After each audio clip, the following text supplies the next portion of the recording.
Hey, welcome back to the Disney Plus Celebrity Challenge, and today we have The Devil Wears Prada. This is not a movie I ever expected to actually watch, despite, the really good cast and everything else. It's just not, I don't know, in my range of films I would normally go see. I'm a sci-fi, fantasy, action kind of guy, and comedy, things like that. And the occasional just really, crazy thriller, things like that. This is, as much as some people may call it, not a girl power movie, but it is very much the focus of the film. Is a female lead, female cast. Stanley Tucci is the token man in this. I can understand anything Stanley Tucci's in is something I want to see. He's hilarious no matter what he's in. He's fantastic no matter what he's in, but it's the women, obviously, that are at the core and the heart of this. We have Anne Hathaway as our main character. What's her? I've already forgotten her name. Her name's Andy. Andy Sachs. And Meryl Streep, the incomparable Meryl Streep, is the devil who wears Prada. And just in case you're curious, no, there is no fantasy element to this. It's not like the devil is dressed up as a iconic fashion designer or magazine owner or anything else. No, there's not a metaphor. Well, it is a metaphor. It's just not a literal reference. She doesn't embody the devil, but you wouldn't know it by anybody who happens to come in contact with her, because she is just absolutely heartless and cruel and thoughtless and whatever horrible description you can think of when it comes to a person like Miranda.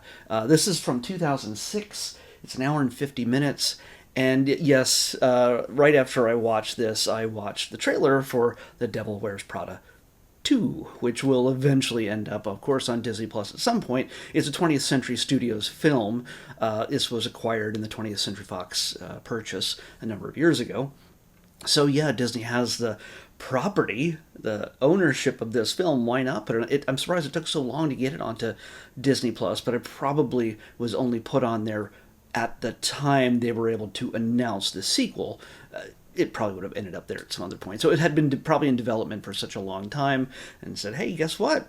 We're putting out a sequel with the same cast, and you can watch the first one on Disney Plus now. That's probably how it worked. So if you're wondering what this is all about, and if it's something that's worthwhile watching, I say absolutely yes. And I never thought I'd say that. Beyond Anne Hathaway basically channeling her inner and outer Audrey Hepburn throughout, especially when she starts adopting her haute couture phase, where she's just super fashionable when she's basically... Okay, let me start from the beginning. She's just an average woman who's just out of college, and she's not exactly into fashion or anything. She's not in that world. She's a writer. She wants to write for a number of prominent magazines there in New York City where this takes place. The New Yorker would be one that she is really interested in being in, but she's willing to almost take anything. And so when she looks for a job, somehow the hiring agency threw her in the direction of this fashion magazine. Why can't I remember the name of the fashion magazine? It should be fairly obvious as to what the fashion magazine is, but I can't think of it. Runway. It's called Runway. Anyway, she gets thrown into this job, not fully understanding what she's going to do other than just be an assistant. It's kind of a bridge job, a job that it's not to be a writer or even an editor or anything else. She's literally just answering phones and picking up coffee until she finds the job she really wants. And, we've all been there. I'm sure all the billionaires watch my channel. They wouldn't know what that's like. But in this case, if you've ever had to just bust your butt to get a job, and sometimes you take compromises, you take the job you don't really want, but you take the job you need to pay the bills. And it's borne out by her connection with her friends. She has a boyfriend, two other friends. They all just get together on a regular basis, and they are all sort of in the same situation, following their dreams. That's what New York City is all about, and following their passions. And sometimes, yeah, there's steps to take before you can really pull that trigger. Well, when she gets hired by Runway Magazine, basically walking into the building, everybody sneers at her because she's wearing a frumpy sweater and a pleated skirt, and it's just not fashionable. Nobody would even think of being in a place like that dressed without bells on, metaphorically. Even Miranda's main assistant, played by Emily Blunt, playing a character called Emily. There you go, Emily. So Emily Blunt gets to play a partway acerbic, just sort of bitter and terrified assistant who knows everything. She is the longest lasting assistant that Miranda has ever had. Meryl Streep, if I didn't make that clear, Meryl Streep plays Miranda, the editor-in-chief of everything, the publisher. It's just she's the devil. Emily is kind of has to take on Andy, and Andy does not realize what she's in for. And Emily is barely helpful in many cases, hoping that she will get fired to have somebody else replace her that even looks the part. She's reminded at every turn that millions of girls, women, would kill for the job she has right now, especially those who are into fashion, who want to be able to get the Dolce & Gabbana and the Jimmy Choos and everything else, get all the little benefits just being around that kind of stuff. Those impossible to afford fashion accessories, from shoes to skirts to dresses to hats to everything. Purses, yeah, all that stuff. If you're into fashion, this is a nod to pretty much every fashion icon you can think of that it's alive at the time in 2006. I don't know them, but I recognize some of them, and I'm not going to embarrass myself by actually naming them. I just know there was some fairly older gentlemen, and there was Meryl Streep was seen talking to in a big party, and without ever saying their name, Versace, I don't know. You kind of knew that it was those guys. That's why the camera was lingering on them for so long. So yeah, it's for people who know that, those people, there you go. There's lots of nods to that kind of stuff. Sort of like Elon Musk showing up in Iron Man, which did not age well. But anyway, so we follow Andy as she struggles to keep this job. The only reason, by the way, that Emily is, I'm not going to tell you the whole story, but I'm just setting things up.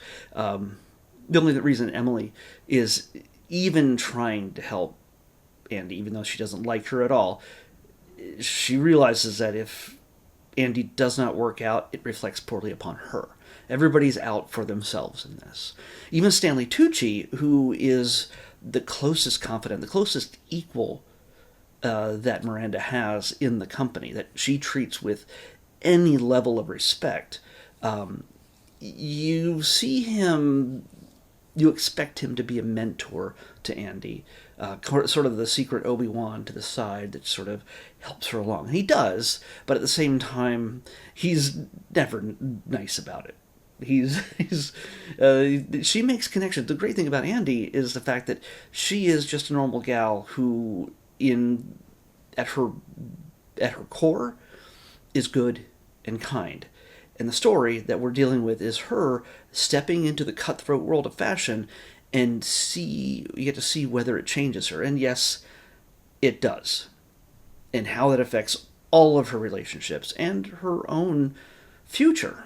I assume that when I've seen trailers for this in the past, when I was at the movies in 2006 or 2005, that it was like, oh, this girl, she's gonna start as Miss Beautiful but frumpy. Again, I don't care what she wears. She's gorgeous. But yeah, she definitely, when she started getting fashionable, she's looking really great. And again, that whole Audrey Hepburn, they styled her as if they hired Audrey Hepburn to make it work. So yeah, it's not an accident. When I saw the trailers, I assumed that it was, oh, a girl from the common world rises to prominence to face off against the woman who treated her like garbage in the office or whatever. And that's not the story. That's actually not the story. It is just a person sort of dealing with the circumstances she's set in and challenging herself as to whether she's going to let it change her.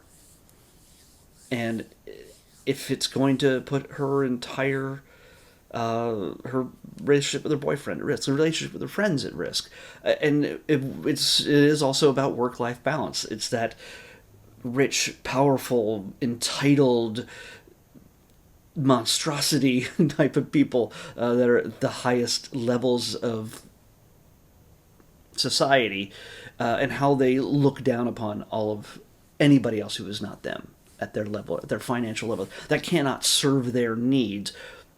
What good are they as, if they can't be a tool to be used? What good is the common man?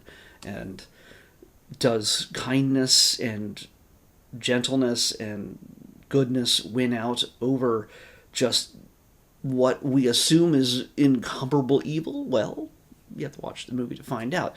I do like the fact that Oscar-nominated actress, Meryl Streep was nominated for an Oscar for this film. I don't think she won, but she earned it, the nomination. She does play Miranda not just as this unrelenting B-word.